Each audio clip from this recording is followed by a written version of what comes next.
அருட்பெருஞ்சோதி அருட்பெருஞ்சோதி தனிப்பெரும் கருணை அருட்பெருஞ்சோதி. எல்லா உயிர்களும் இன்புற்று வாழ்க, வள்ளல் மலரடி வாழ்க வாழ்க, கொல்லா விரதம் குவளை எல்லாம் ஓங்குக, நல்லோர் நினைத்த நலம் பெறுக, நன்று நினைத்த எல்லோரும் வாழ்க இசைந்து. உலக மக்களே, அறிவார்ந்த அன்பர்களே, ஆண்மநேய ஒருமைப்பாடுடைய அன்பர்களே, வல்லப்பமான நமக்கு அருளிய திருவிற்பாவில் 3ஆம் திருமுறையில் பதிகம் 15 ஜோதிடம் நாடல் என்ற பதிகத்தில் இருக்கின்ற பாடலுடைய விளக்கங்களை பார்த்து கொண்டிருக்கிறோம்.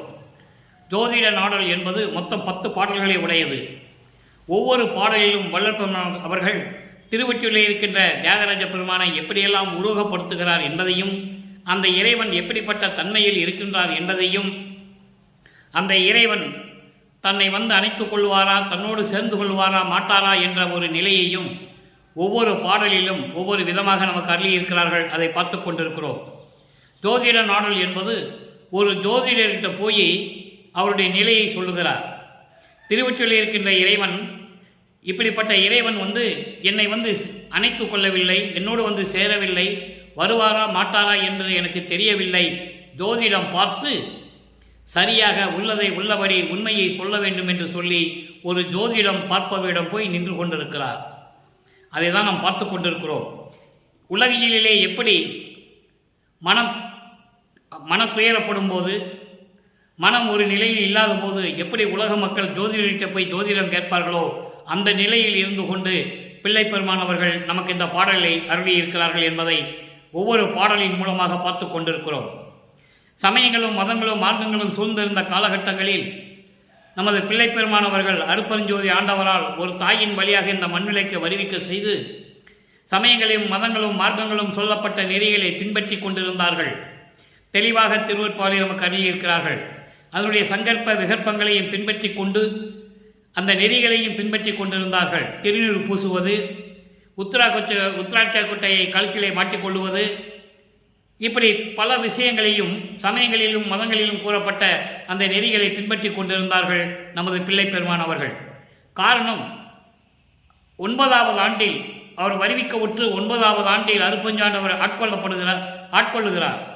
ஆட்கொள்ளப்பட்ட பிறகு அவர் வருவிக்க உற்றவர் என்ற நிலை மட்டும் அவருக்கு தெரிகிறது. அதனால்தான் திருவொற்றியூருக்கு செல்லுகிறார். இறைவனை பார்க்க வேண்டும், எப்படியாவது அருளை பெற வேண்டும் என்று அங்கே செல்லுகிறார். அங்கே 24 ஆண்டுகள் வரையிலும் வல்லற்பெருமானவர்கள் இந்த மண்ணுலைக்கு வருவிக்க உற்று 24 ஆண்டுகள் வரையிலும் இறைவனிடம் எந்த அருளையும் பெறவில்லை என்பதை திருவிற்பாவில் நாம் கண்கூடாக பார்க்கிறோம்.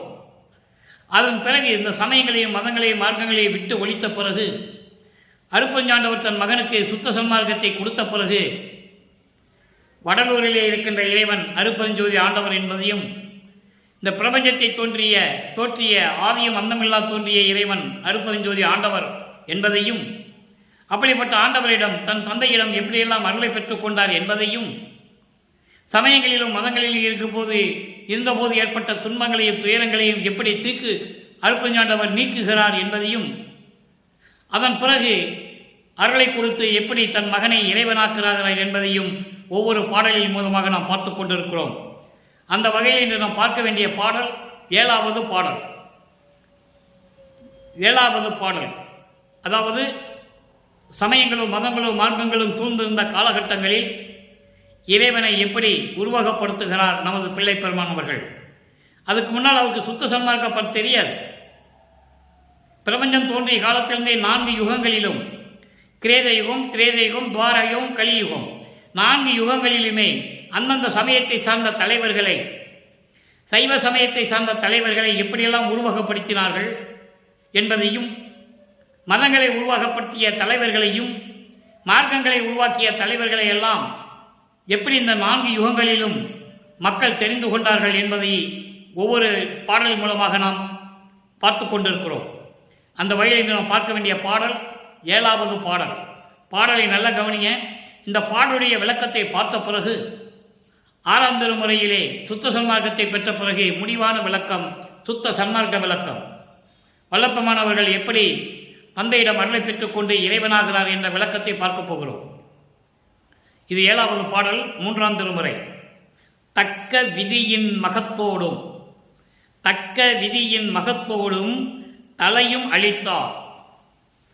தன் அழியா மிக்க வளம் சேர் திருவுற்றி மேவும் பரமன் வினையேந்தன் துக்கம் அகல சுகமளிக்கும் தொடர்பும் உண்டோ இளையோ தான் ஒக்க அறிந்தீர் சோதிடம் பார்த்து உரைப்பீர் புரிநூல் அணிந்த உத்தமரே. புரிநூல் உத்தமரே, புரிநூல் உத்தமரே என்பது பூநூல் அணிந்து கொண்ட ஜோதிடம் பார்க்கின்ற உத்தமரே, நான் சொல்லுவதை சரியாக கேட்டு உண்மையை உள்ளபடி சொல்ல வேண்டும் என்று சொல்லி ஜோதிடம் கேட்பது போல இந்த பாடலில் நமக்கு அருளியிருக்கிறார்கள். இப்போ இந்த பாடலில் என்ற பதவுரை பாருங்க. தக்க விதியின் மகத்தோடும் தலையும் அளித்தார். தக்க விதி என்பது படைக்கும் தொழிலை செய்யக்கூடிய மகத்தோன். மகத்தோன் என்பது பிரம்மன். படைக்கும் தொழிலை செய்யக்கூடிய பிரம்மனுடைய ஆணவத்தையும் செருக்கையும் அளித்தார். ஒரு தலையை கிள்ளி எடுத்தார். ஆணவம் என்கின்ற ஒரு தலையை கிள்ளி எடுத்தார்.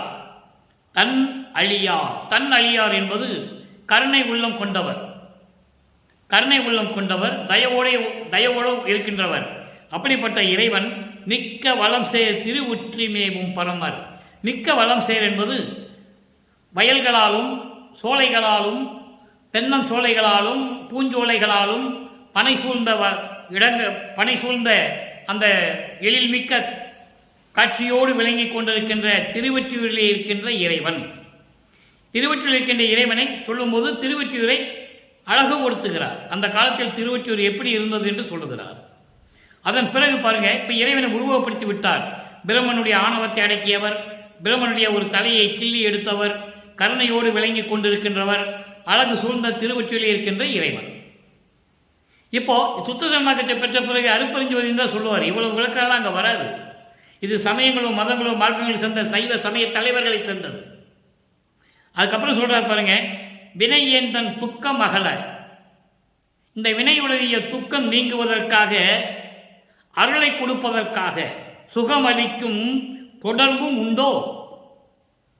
இறைவன், இப்படிப்பட்ட இறைவன் என்னுடைய துன்பத்தை எல்லாம் போக்கி, துக்கங்களை போக்கி, அச்சத்தை போக்கி, பயத்தை போக்கி எனக்கு அருளை கொடுக்கின்ற ஒரு நிலை உண்டா? சுகமளிக்கும் தொடர்பும் உண்டோ? அதுக்கப்புறம் இல்லையோ, தொடர்பு உண்டா இல்லையா?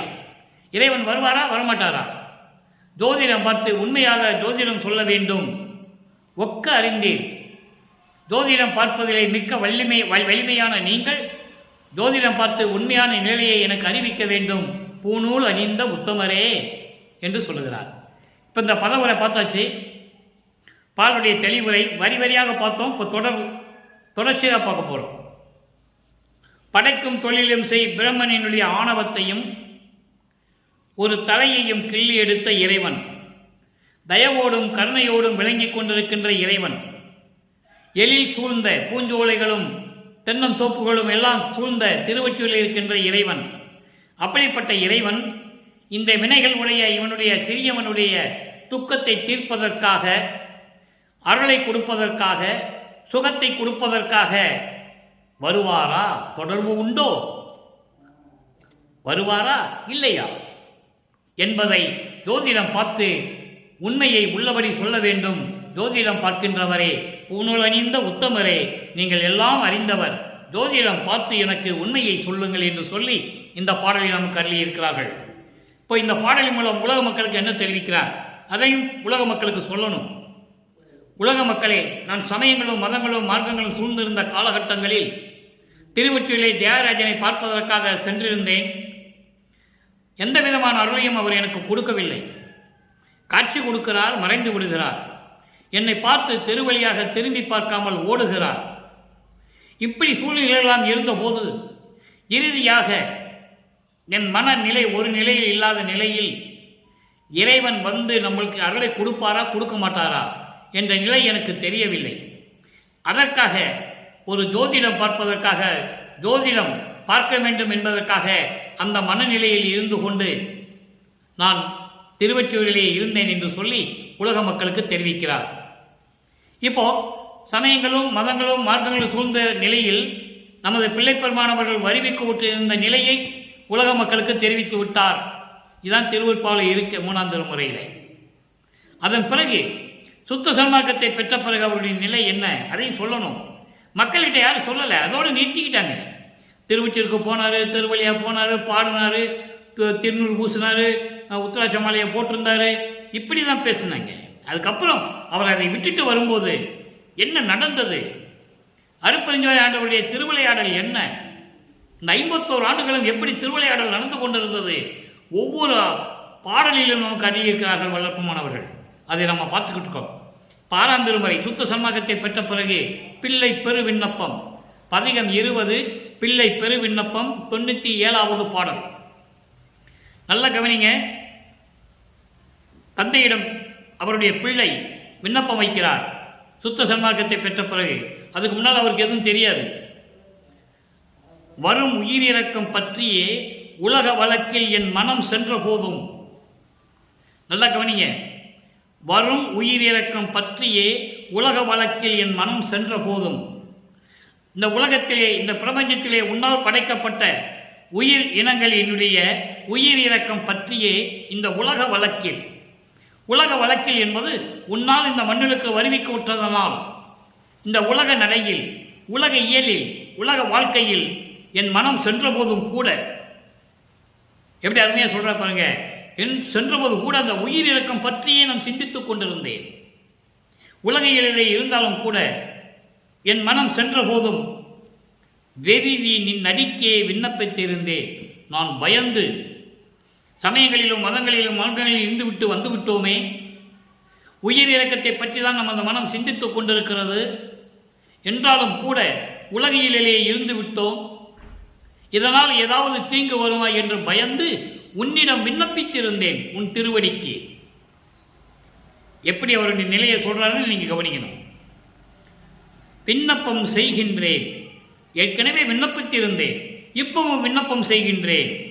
இன்றும் உருவ, இன்றும் உருவ, உருவ என்பது இறைவனை குறிப்பிடுகிறார் அருட்பெருஞ்சோதி ஆண்டவரை. அருட்பெருஞ்சோதி வடிவில் இருக்கின்ற இறைவனே, அருட்பெருஞ்சோதி ஆண்டவரே, இன்றும், இன்றும்னா இப்பொழுதும், இப்பொழுதும் என்றால் சுத்த சன்மார்க்கத்தை பெற்ற பிறகும்.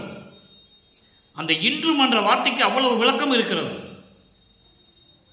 சமயங்களும் மதங்களும் மார்க்கங்களும் சூழ்ந்த காலகட்டங்களில் எந்த விண்ணப்பம் அங்கே கிடைக்காது.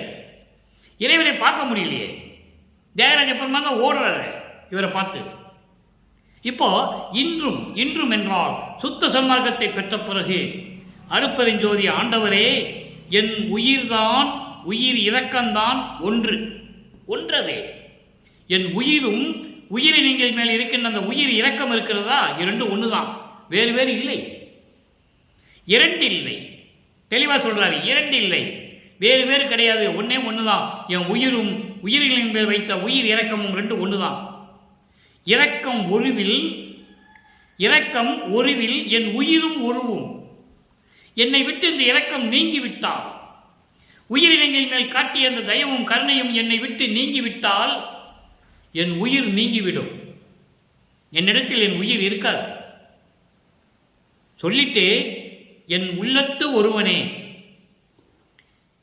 உள்ளத்தில் ஒருவனே, ஒரே இறைவன் தான். அவர் யாரையும் இறைவனாவே ஏற்றுக்கல. அதை நீங்க நல்லா புரிஞ்சுக்கணும். இதெல்லாம் தலைவர்கள் சொல்லிட்டாரு. தத்துவங்களின் அடிப்படையில் படைக்கப்பட்ட தலைவர்கள் சொல்லிட்டாரு. சமய தலைவர்கள், மார்க்கங்களின் தலைவர்கள், மத தலைவர்கள், எல்லா ஆதாரங்கள் பாட்டில் உண்டு, யாரும் மறுக்க முடியாது. அந்த நிலையில் இருக்கின்றவர்கள் தலைவர்கள், தத்துவத்தினுடைய அடிப்படையில் தோன்றியவர்கள். ஆனால் நீ அப்படி அல்ல, என் உள்ளத்து ஒருவனே, என் உள்ளத்தில் இருக்கின்ற ஒரே கடவுள் நீதானே. நின் பதத்து ஆணை, உன் திருவடியின் மேல் சத்தியம் செய்கிறேன், உன் திருவடியின் மேல் சத்தியம் செய்கிறேன். இரக்கமும் உயிர் இரக்கமும் என் உயிரும் ஒன்றுதான். உயிர் இரக்கம் என்னை விட்டு நீங்கிவிட்டால் என் உயிர் என்னை விட்டு நீங்கிவிடும். இது உன் திருவடிக்கு ஆணை என்று சொல்லி விண்ணப்பம் வைக்கிறார். இங்கே ஒரு நிலையை பாருங்க. அதாவது என் உயிர் தான், உயிர் இரக்கம்தான் ஒன்றதே. இந்த ஒரு வரிக்கு திருவெட்பாவிலே இன்னொரு இடத்துல சொல்லுவார் பாருங்க, என்னையும் இரக்கம் தன்னையும் ஒன்றாய் இருக்கவே. எப்படியெல்லாம் சொல்றாரு நினைக்கிறீங்க நீங்க? என்னையும் இரக்கம் தன்னையும் ஒன்றாக இருக்கவே இசைவித்து அதை விரும்பி இவ்வுலகில் மன்னி வாழ்வுறவே. இந்த உலகில் நிலையாக நின்று மரணமில்லா பெருவாழ்வில் நின்று கொண்டு வாழ்வுறவே வருவித்த கருணை வள்ளல் நீ, என்னை நீ வருவித்த கருணை வள்ளல் நீ, என்னையும் இரக்கந்தன்னையும் ஒன்றாக இருக்க வேண்டும் என்று இசைந்து இவ்வுலகில் மன்னி வாழ்வுறவே வருவித்த கருணை வள்ளல் நீ என்று சொல்கிறார். அதை இங்க சொல்றாரு, என் உயிர்தான், என் உயிர் இரக்கம்தான், ஒன்றதே இரண்டில்லை என்று சொல்லி இந்த பாடலை நமக்கு அருளி இருக்கிறார்கள். அப்போ உயிர் இரக்கம் எவ்வளவு முக்கியமானது என்பதை நமது இறைவன் வல்லப்பமானவர்கள் அருளி இருக்கிறார்கள் என்பதை நீங்கள் புரிந்து கொள்ள வேண்டும். அடுத்து பாருங்க, பதிகம் 27 மாயையின் விளக்கம் சொல்லணும்ல. மாயையின் விளக்கம் சொல்லணும். அவர்கிட்ட இருந்த செல்வ பிள்ளையாக வளர்ந்துட்டு இருந்த ஒரு மகனை ஒரு தாயின் வழியாக உலகியல்ல கொண்டு வந்துட்டாரு. அப்ப அந்த உலகியல்ல என்னென்ன மாயைகள் இருந்தது, எப்படி எல்லாம் அந்த மாயைகிட்ட சிக்கி கொண்டு துன்பப்பட்டார் உலக மக்களுக்கு தெரிவிக்க வேண்டும். அதை தெரிவிக்கிறார். நல்லா கவனிங்க. தும்பினேன், தும்மல் வந்துச்சு, தும்புனேன். அப்போ தும்புனா சத்தம் வெளியே கேட்கும்ல. தும்பினேன் வெதும்பி தொட்டிலில் கிடந்தே.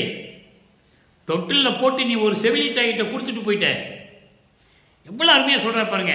நீ ஒரு செவிலி தாய்கிட்ட மண்ணுலகத்தில் கொடுத்துட்டு போயிட்ட. ஒரு வளர்க்கின்ற தாய், வளர்க்கின்ற தாய்கிட்ட நீ கொடுத்துட்டு போயிட்ட. இது நல்லா கவனிக்கணும். உலகியலிலே என்ன நடந்ததுன்னு சொல்றார். மாயையினுடைய விளக்கத்தை சொல்றார். உலகியலை நான் வருவிக்க விட்டதனால் இந்த நிலைகளெல்லாம் எனக்கு இருந்தது என்பதை சொல்லுகிறார். வளர்ப்பு தாயிடம் என்னை கொடுத்து விட்டாய், தொட்டிலே கிடந்து சோம்பி, சோம்பலோடு இருந்து கொண்டு வெதும்பி, வெதும்பி என்றால் அப்படியே உள்ள வெதும்புறது, வாட்டம், உள்ள வாட்டத்துடன் தொட்டிலில் கிடக்கும்போது தும்பினேன். அந்த தும்பல் சத்து கூட யார் என்னை பார்க்கவில்லை. ஏன்னா உலகையில் அதானே நடக்கும். குழந்தையில ஒரு விவசாயி வீட்டில் ஒரு குழந்தைய ஒரு தொட்டிலில் போட்டு காட்டுக்கு போயிடுவாங்க. அவங்க உலகியலில் வேலை செய்யணும். அப்போ அந்த குழந்தை தொட்டிலில் கிடந்து அழுது சோம்பி தூங்கிடும், சோர்ந்து போய் தூங்கும். அது போன்று நீ என்னை பெற்றெடுத்து இந்த உலகியலுக்காக ஒரு வளர்ப்பு தாயிடம் கொடுத்து விட்டாய். அவளோ என்னை தொட்டிலே கிடத்தினாள். நான் தும்பினேன், யாரும் வரவில்லை. சோர்ந்து அழுது இளைத்து, சோர்ந்து அழுது இளைத்தும் என் குரலும் கம்பினேன், கம்பினேன். என் குரலும் போச்சு. சோர்ந்து இளைத்து வருந்தி அழுது புரண்டு எல்லாம் தொட்டிலே நடந்துச்சு. கம்பினேன். செவிலி அம்மி போல் அசையால் காது ஊற கேட்டிருக்கின்றாள். என் வளர்ப்பு தாய் மாயையினுடைய விளக்கத்தை சொல்றேன். காதில் கேட்டுச்சு, ஆனா கேட்காத மாதிரி இருந்துட்டான். எப்படி? அம்மிக்கல்லு போல. கல்லுக்கு ஏதாவது கேட்குமா? கேட்காது. அதுபோல இருந்து விட்டாள். அதுக்கு அடுத்து சொல்ற பாருங்க, செம்மியே மடவார் பொம்மியே பாடி சிரித்து இருக்கின்றனர். செம்மியை மடவார், இந்த மாயையாலையும் மயக்கத்தாலையும் கூடிய அந்த தத்துவங்கள்லாம் சேர்ந்து கொண்டு அதை பெண்கள் என்று சொல்லுகிறார். தத்துவங்கள் எல்லாம் தூக்கி தூக்கி போட்டு மேலே தூக்கி போட்டு கொஞ்சம் விளையாடுறன்னு சொல்லி என்னை பயமுறுத்தினாங்க என்று சொல்லுவார். அந்த விளக்கத்தை நேற்று பார்த்தோம். அப்படி தத்துவ மடவார்கள், மாயைகளும் மயக்களும் சேர்ந்த இந்த எல்லாம் சேர்ந்து என்னை சுற்றி கும்மி அடித்து சிரித்து மகிழ்ந்து கொண்டிருக்கின்றார்கள். ஐயோ அந்தோ இன்னியே எனினும் ஈந்திடார் போல். நல்ல கவனிங்க, எப்படி ஒரு எடுத்துக்காட்டு சொல்லுகிறார், ஒரு உவமை. இன்னியின் எனினும் ஈந்திடார் போல். அதாவது சின்ன அளவு கூட மற்றவங்களுக்கு உதவி செய்யாமல் இருக்காங்கல்ல, அதுபோல மற்றவங்களுக்கு ஒரு இம்மி அளவு கூட, ஒரு தூசி அளவு கூட, சிறிது அளவு கூட உதவி செய்யாமல் இருக்கிறாங்களே உலகிலே, அவங்கள போல நீயும் இருப்பது எந்தாய். நீ அப்படி இருந்தா நான் என்ன பண்ணுவேன்? பெற்ற தாயும் வரவில்லை, என் தந்தை நீயும் வரவில்லை, நீயும் அதே போல இருந்தால், உலகில் இருக்கின்ற ஒவ்வொரு நீயும் இருந்து விட்டால் நான் என்ன செய்வேன் என் தாயே என்று சொல்லி இந்த மாயையின் விளக்கத்தை கூறுகிறார்கள். உலகியல்ல அவர் பட்ட துன்பங்கள் கொஞ்சமா? நினைச்சு பாருங்க, எப்படி இருக்கும்? ஒரு இறைவன் தந்தையால் இந்த மனிதர்களுக்கு வருவிக்க உற்று திருவிளையாடலினால் எப்படியெல்லாம் துன்பப்படுகிறார் என்பதை ஒவ்வொரு பாடலின் மூலமாக நாம் பார்த்து கொண்டிருக்கிறோம். இதெல்லாம் உலக மக்களுக்கு யார் சொன்னது? யார் சொல்லலையே, தெளிவா சொல்றாரு. ஆக இந்த நிலையில் இருந்து கொண்டு அடுத்து பாருங்க, திருமுன் விண்ணப்பம் 33ஆம் அதிகம் 7வது பாடல். இப்ப மாயையினுடைய விளக்கத்தை சொல்லியாச்சு. அதனால இவர் தெளிவாக சொல்றார் உலக மக்களுக்கு, நான் அருப்பஞ்சனுடைய மகன், அவனுடைய திருவிளையாடலால் இந்த மண்ணுகளுக்கு வருவிக்க உற்று ஒரு செவிலித்தாயிடம் கொடுத்து விட்டார், அதனிடம் நான் பட்ட பாடு என்ற நிலையை மாயையின் விளக்கத்திலே நமக்கு அருளி இருக்கிறார்கள். அடுத்த 33வது பதிகம் திருமுன் விண்ணப்பம். திருமுன் விண்ணப்பம் என்ன? இறைவனுக்கு முன்னால் விண்ணப்பம் வைக்கிறார். அங்கே இறைவனை திருவொற்றியூரில் இருக்கின்ற இறைவன் என்று சொல்லுவார். சமயங்களும் மதங்களும் மார்க்கங்களும் சூழ்ந்த காலகட்டங்களில் உலகம் மக்கள் அப்படிதானே சொல்லிட்டு இருந்தாங்க.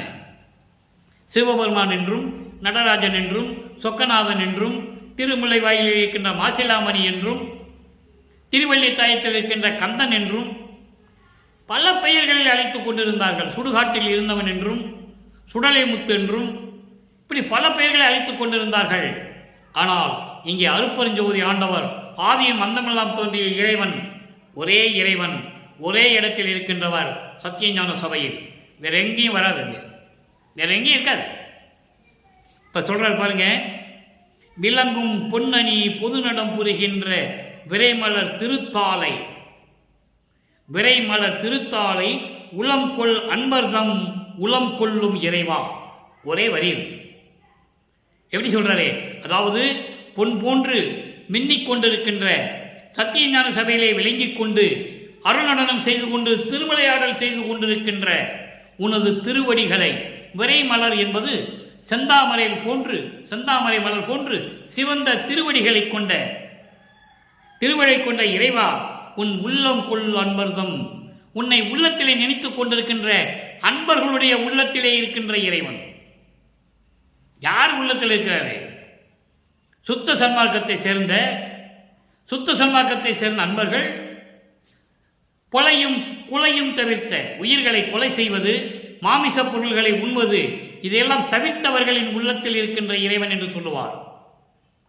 கொல்லாவதன் தன்னை கொண்டார் தம்மை தல்லானை, கொலையும் தல்லாரை தழுவானை கண்டேன் கழித்தேன் என்ற பதிகத்திலே நாம் ஏற்கனவே பார்த்திருக்கிறோம். கொல்லா விரதம் தன்னை கொல்லாரை காணில் ஒரு புல் என எண்ணி புறம்பொழிகை என்று சொல்லுவார். எந்த உயிர்களையும் கொல்ல மாட்டேன் என்று விரதம் எடுக்காதவனை, சபதம் எடுக்காதவனை, உறுதி எடுக்காதவனை நீ பார்த்தால் அவனை ஒரு தூசி போல எண்ணி அவனை விட்டு விலகிவிடு என்று சொல்லுகிறார். ஏன் இவளை கடுமையாக சொன்னார் என்பதை நீங்கள் புரிந்து கொள்ள வேண்டும். அப்போதான் அவனுக்கு அறிவுக்கு எட்டும். அவன் கூட யாரும் பேசலன்னு வச்சுக்கோங்க, அவனுக்கு அறிவுக்கு எட்டும். அதே மாதிரி சோறு போடும் போதும் பசிக்கு சோறு போட வேண்டும் என்று சொன்னார். எப்படி போட வேண்டும் என்று சொன்னார்? புற இனத்தாரை தனியாக அமர வைத்து போட வேண்டும். ஏன்? அவனுக்கு அறிவுக்கு எட்ட வேண்டும். பசிக்கு சோறு போட்டாச்சு, போடும்போது சொல்லணும். அவன் கேட்பான், ஏன் என்ன தனியாக உட்கார வைக்கிறான்னு கேட்பான், சொல்லணும். அதான் ஜீவகாருண்ய ஒழுக்கத்தின் உச்சக்கட்டம். சோறு மட்டும் போட்டால் போதாது, சொல்லணும். அப்பதான் அவனுக்கு அறிவுக்கு எட்டும். ஓஹோ, நம்ம இடத்துக்கு வந்தா கொலையும் தவிர்த்து இருக்க வேண்டும் போலுக்கேன்னு சொல்லி அதை விடுவான். அதான் பசி தவித்தல் மட்டும் புரிகை என்று சொல்லுவார். அவங்கெல்லாம் புற இனத்தார்கள், அக இனத்தார் அல்ல. இருந்தாலும் பசி என்று வந்துவிட்டால் பயிர்ப்பனவும் பசி ஆற்றுக என்று சொல்லுவார். அந்த உணர்ச்சி பூர்வமான அந்த பசி என்ற ஒரு வார்த்தை தீர வேண்டும். அதுக்காக சோறு போடு, ஆனால் சொல்லணும். நீ இனிமேல் புலாவ் சாப்பிடக்கூடாது, எந்த உயிரையும் கொல்லக்கூடாது சொல்லணும். அப்போதான் ஜீவகாருண்ய ஒழுக்கம். அது இல்லைன்னா வெறும் ஜீவகாருண்யம் மட்டும்தான்.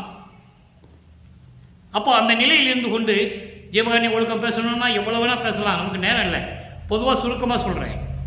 அதுக்கப்புறம் அப்படியே பாருங்க, உளங்கொள் அன்பர்தம் உள்ளம் கொள்ளும் இறைவா. அவங்க உள்ளத்தில் இருக்கின்ற இறைவனே, நின் ஒப்பில்லா பெருந்தன்மை, உன் ஒப்பில்லா பெருந்தன்மை, உயரான நிலையில் இருக்கின்ற, எதையும் ஒப்பிட முடியாத அளவில் இருக்கின்ற உன்னுடைய அந்த கருணையினுடைய நிலை, தயவுடைய நிலை, அந்த பெருந்தன்மை, களம் கொள் நாயினேன், அதை நான் நினைத்து கொள்ளாதவர், உன்னுடைய அந்த பெருமையை நினைத்து பார்க்காமல் இருந்து கொண்டிருந்த இந்த நாயினேனுடைய விண்ணப்பத்தை உன் திருசெவி கலந்து அருள் செயல் வேண்டும்.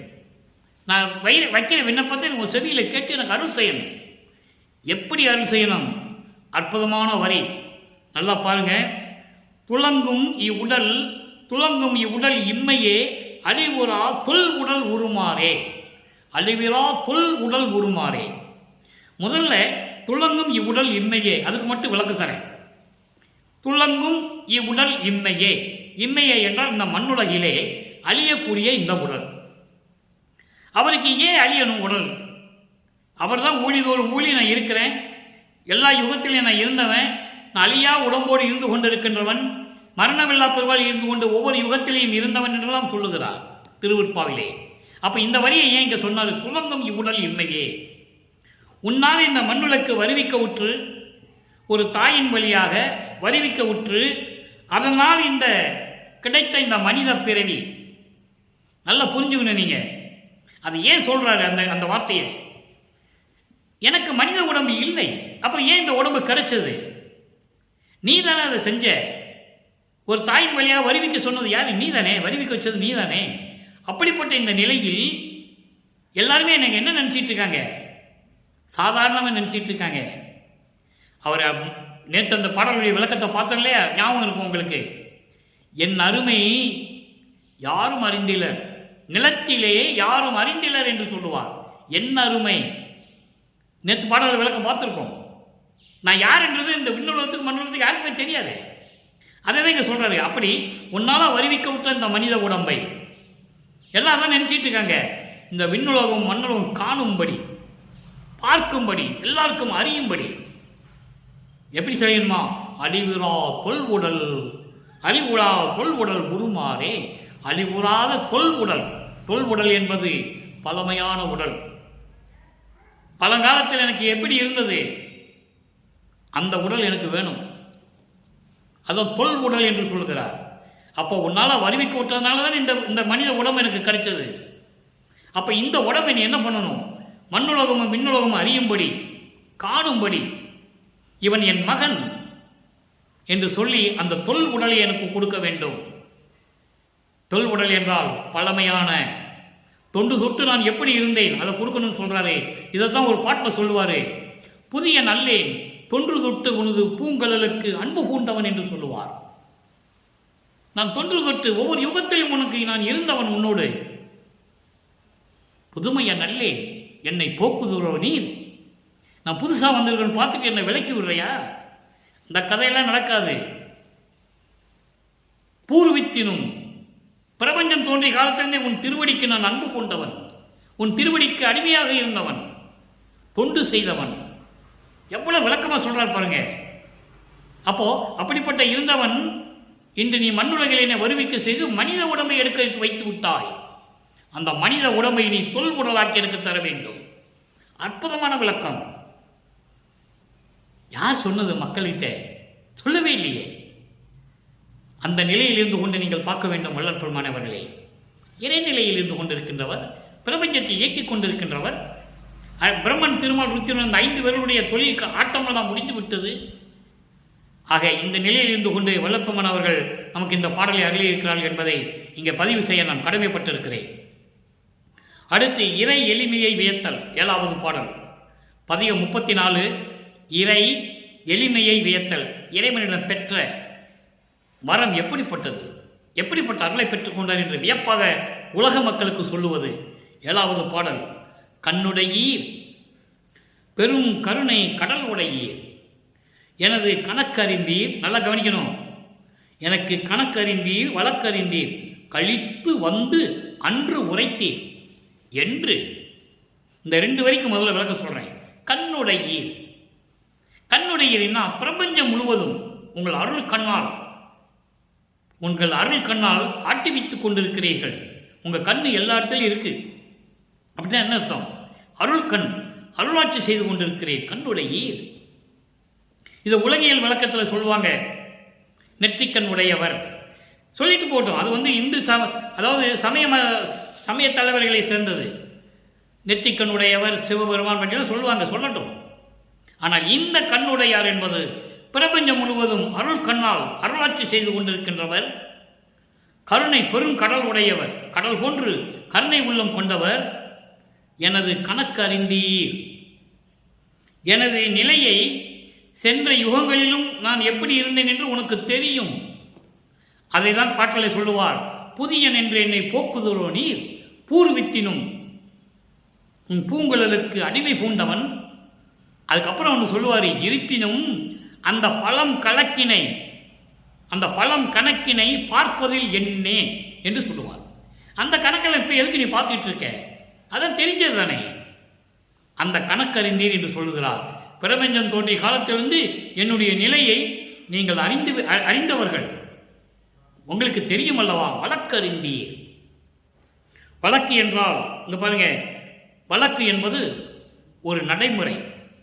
உலகியலிலே என்ன வருவிக்க செய்து அதனால் ஏற்பட்ட எப்படியெல்லாம் செயல்களும் துயரங்களும் நடந்தன என்பதை அந்த வழக்கும் உனக்கு தெரியும். அதுவும் தெரியும். கழித்து வந்த அன்று உரைத்தீர் என்றால் எனது இளமையிலேயே, இளம் பருவத்திலேயே என்னை அறியாது ஆண்டு கொண்ட, பருவம் அறியாது ஆண்டு கொண்ட இறைவன் என்று சொல்லுவார். அந்த நிலையிலே எனக்கு உரைத்தீர், எனக்கு சொல்லி விளக்கமாக கொடுத்தீர்கள். அடுத்து சொல்லுவார் பாருங்க, என்னுடையார் எழுத்துடையார் எல்லோரும் போற்ற. என்னுடையார் என்பது தேவர்கள், விண்ணுலகத்தில் இருக்கின்ற தேவர்கள்.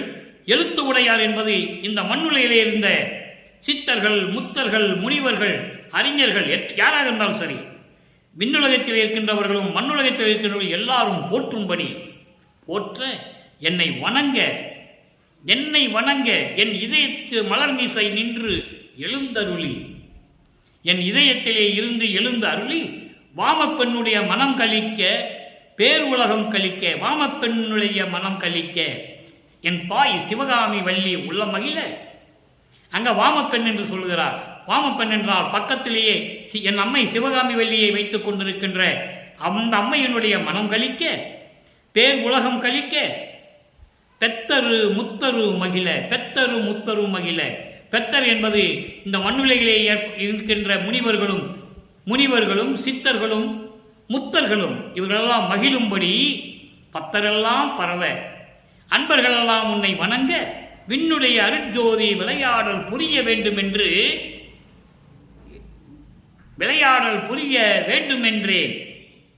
எனக்கு எல்லா திருவிளையாடலையும் எனக்கு கொடுத்துடணும், எல்லா ஆட்சியும் கொடுத்துடணும், எல்லா அருளையும் கொடுத்துடணும்னு சொன்னேன். சொல்லுவதற்கு முன்னாலே விரைந்து வந்து கொடுத்தார். இப்படியெல்லாம் நான் சொல்லுவதற்கு முன்னாலேயே, சொல்லி வாய் மூடலைன்னு சொல்லுவாங்க உலகில். ஏன்பா நான் சொல்லி வாய் மூடுறதுக்குள்ளே வந்துட்டியே அப்படின்னு சொல்லுவாங்க. அப்போ இறைவனிடம் சொல்லும்போது அது சொல்லி முடிப்பதற்குள்ளே எனக்கு எல்லாரையும் கொடுத்து விட்டாயே என்று சொல்லுகிறார். அடுத்து பாருங்க, அருமையான பாடல் 51 பதிகம், பெறா பேரு 7வது பாடல். பெறா பேரு 7வது பாடல், அதாவது யாரும் பெற முடியாத ஒரு பாக்கியம். விண்ணுலகத்திலும் மண்ணுலகத்திலும் யாரும் பெற முடியாத ஒரு பாக்கியத்தை நான் பெற்றுவிட்டேன் என்று சொல்லுகிறார். நல்ல கவனிங்க. ஆங்காரம் தவிர்ந்தவர் உள் செருக்கும் ஆணவும் கடந்தவர்களுடைய உள்ளத்திலே ஓங்கா நின்றவனே, விலகாது நின்றவனே. ஆங்காரம் தவிர்ந்தவர் உள்ளம் யாராக இருக்கும்? சமரச சுத்த சன்மார்க்கத்தை சேர்ந்தவர்களுக்கு தான் ஆணவம் இருக்காது, அகங்காரம் இருக்காது, ஆங்காரம் இருக்காது, செருக்கு இருக்காது. அதை இங்கு குறிப்பிடுகிறார். சமயங்களையும் மதங்களையும் மார்க்கங்கள் சேர்ந்தவர்களுக்கு ஆணவம் உண்டு, செருக்கு உண்டு.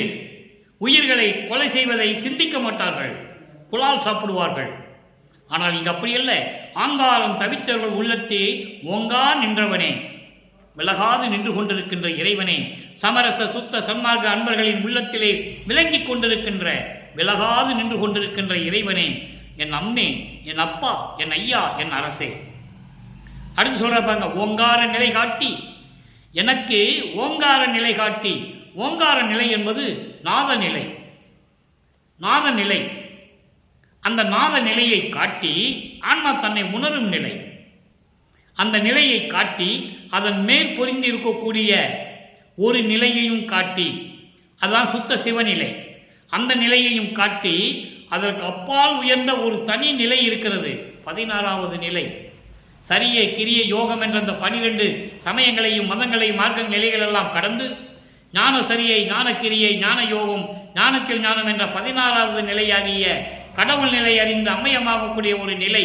அந்த கடவுள் நிலையில் பாங்காக ஏற்றி அருள் தன்மையோடும் முறையாக தகுதியுடன் எல்லாரும் அதாவது எல்லாரும் விரும்பும்படியும் ஒத்துக்கொள்ளுகிறார்கள் என்ற நிலையை உருவாக்கி தந்தை தன் மகனுக்கு கொடுக்கிறார் என்ற நிலையை எல்லாரும் ஒத்துக்கொண்டார்கள். வானவர்கள், விண்ணவர்கள், பிரம்மன், திருமால் முதல் அத்தனை பேருமே பாடலிலே உண்டு, விளக்கம் உண்டு. அப்படிப்பட்டவர்கள் எல்லாம் முதலிலே உன்னை வணங்கினார்கள். நீ என்னை சுத்த சன்மார்க்கத்தை கொடுத்து இறைவனாக்க பிறகு என்னை வணங்குகிறார்கள் என்று சொல்லுகிறார். அந்த நிலையில் என்னை ஏற்றி, அந்த நிலையில் ஏற்றி அடுத்து சொல்றார் பாருங்க, பாங்காக ஏற்றி எந்த பதத்தலைவராலும் படைக்க ஒண்ணா சித்தியை நான் படைக்க வைத்த பதியே.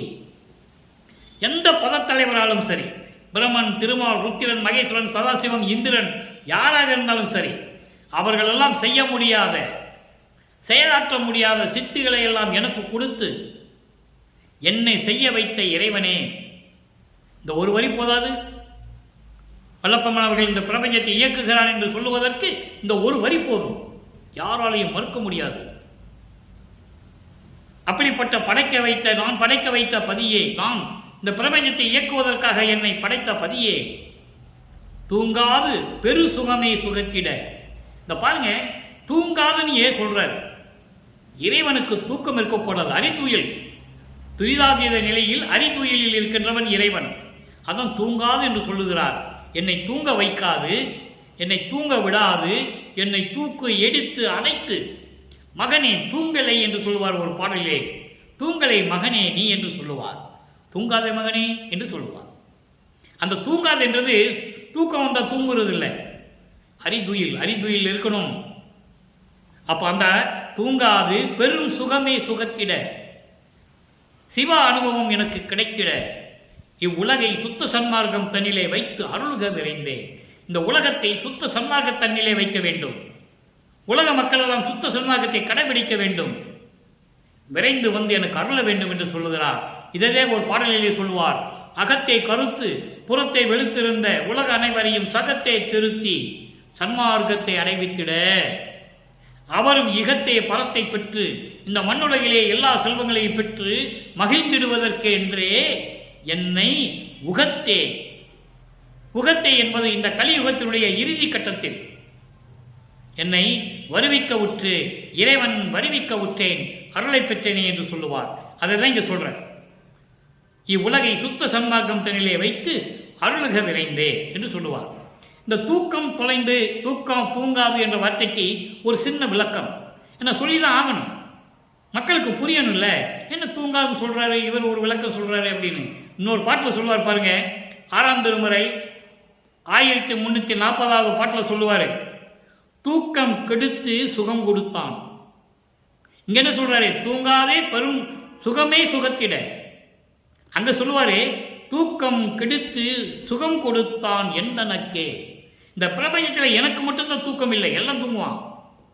பள்ளி அறையில் தூங்குவான், பாம்புக்கு மேலே தூங்குவான், எல்லா இடத்துலையும் தூங்குவாங்க. ஆனால் இவருக்கு மட்டும் தூக்கம் கிடையாது. ஏன்னால் இறைநிலையில் இருக்கின்றவனுக்கு தூக்கம் இருக்காது, தூக்கம் இருக்காது, பசி இருக்காது, மலம் தளம் கழிக்க வேண்டிய அவசியம் இல்லை, குளிக்க வேண்டிய அவசியம் இல்லை. சித்தி வளாகத்தில் அடுப்பு கிடையாது, சமைக்கிறதுக்கு அடுப்பு கிடையாது, குளியல் ரூமு கிடையாது, பாத்ரூம் கிடையாது. என்ன பண்ணாரு? யோசிக்கணும். அப்போ அவன் இறைவன், அதான் வல்லப்பம்மன் இறைவன்.